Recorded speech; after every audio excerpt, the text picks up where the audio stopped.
Bien, nous allons donc travailler au cours de cette leçon ce que nous appelons la relation dans le virage, en clair l'effet de la vitesse et de l'inclinaison sur le rayon de virage. Alors nous voici vertical l'autoroute qui est au sud de Pertuis en direction de Vinan-sur-Verdon. L'autoroute est ici. Et donc nous sommes en palier à une vitesse de l'ordre de 105 nœuds. Et je vais effectuer un demi-tour par la droite, à 30 degrés d'inclinaison dans un premier temps, et voir où nous sortons, donc quel est le rayon de virage tout simplement, à cette vitesse, 105 nœuds, donc à 30 degrés d'inclinaison. C'est parti donc pour le demi-tour. Voilà, je maintiens bien 30 degrés d'inclinaison, je vais maintenir également une altitude de 1200 pieds.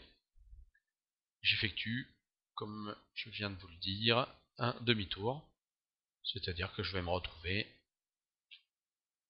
avec la vallée de la Durance en face de moi. J'ai anticipé sur la sortie. Voilà, nous voilà parallèles à l'autoroute. Le virage est terminé.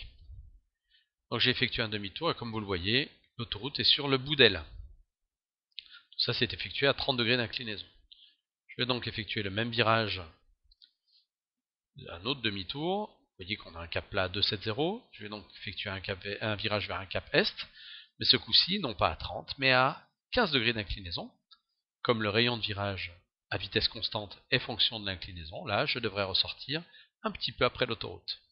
C'est parti donc pour un virage à droite à 15 degrés d'inclinaison jusqu'au cap 090.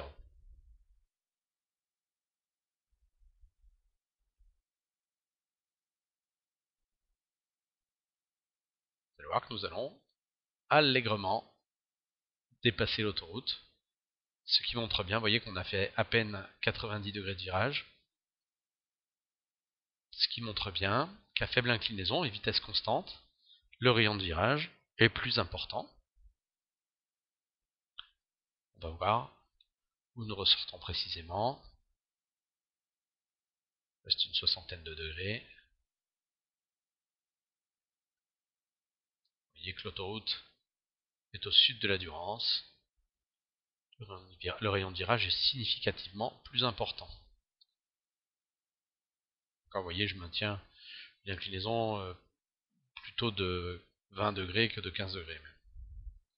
Voilà, le cap Est, je vais même légèrement déborder. Donc vous voyez que notre autoroute est de l'autre côté, carrément en bout d'aile opposée. Donc le rayon de virage est significativement plus important. Alors maintenant, nous allons faire le même exercice. Donc je vais revenir sur l'autoroute face à l'ouest. Mais ce coup-ci, je vais verrouiller l'inclinaison, mais modifier la vitesse. Je vais, donc là, je vais prendre un virage un peu plus important pour revenir parallèle et vertical de l'autoroute. Voilà, voilà parallèle et vertical l'autoroute. Donc à une vitesse de 100 nœuds, je vais partir par la gauche, un virage, 105 nœuds, à 30 degrés d'inclinaison par la gauche. Donc vous voyez on a un cap 270, je vire jusqu'au cap Est. C'est parti. Et là je maintiens mes 30 degrés d'inclinaison. Alors attention, sur nos avions en biplace côte à côte, la visualisation est variable en fonction de votre position dans l'avion, si vous êtes à droite, en place droite ou en place gauche. Donc là, il est probable que la piste soit pas en bout d'aile, l'autoroute soit pas en bout d'aile comme nous l'avons vu tout à l'heure. Le cap Est arrive, voilà. Bon, vous voyez, c'est à peu près ça. Hein. L'autoroute est quasiment en bout d'aile. Je vais maintenant réduire ma vitesse. Je vais prendre une vitesse significativement plus faible, de l'ordre de 60 nœuds par exemple. Et je vais effectuer un virage à 30 degrés d'inclinaison, un demi-tour à 30 degrés d'inclinaison. Le rayon de virage étant fonction à inclinaison constante de la vitesse, nous devrions terminer notre virage bien avant le survol de l'autoroute. Voilà, mon avion est compensé, 60 nœuds. C'est parti, 30 degrés d'inclinaison par la gauche. Voilà, me voici donc à 30 degrés.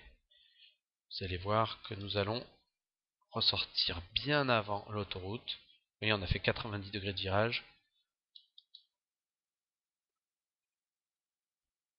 Le cap 270 approche. 270. L'autoroute est sous notre aile.